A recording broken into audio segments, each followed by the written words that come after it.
El pelut d'Ariane Faber. L'altre dia es va presentar a la meva habitació. Era un ésser pelut, negre, negríssim. Es va posar de puntetes i va començar a rugir.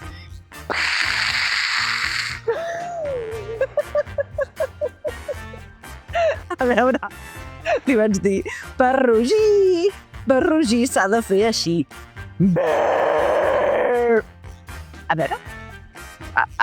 A veure com rugeixes tu.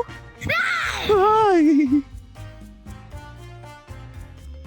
Ei, m'he quedat impressionada, Bé, el pelut es va quedar impressionat amb el meu rugit i gràcies a això ens vam fer superamics. Sí, tot el dia junts, cantant, explicant-nos històries, jugant, fent-nos pessigolles. Però ara, per molt que rugeixi així com has rugit tu, a veure. Ai. Per molt que li ensenyi la llengua així. A veure la teva llengua. Oh. Per molt que li faci ganyotes de tota mena. A veure com fas tu ganyotes. Estàs horrible. Ets un monstre. Doncs es posa a riure. Sí.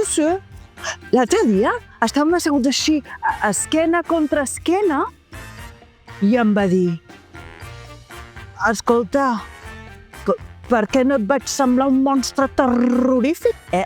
La primera vegada que em vas veure, jo el vaig mirar de reüll i li vaig dir: a veure, pelut, és que em vas semblar un pollet disfressat i vet aquí un gat, vet aquí un gos, que aquest conte ja s'ha fos.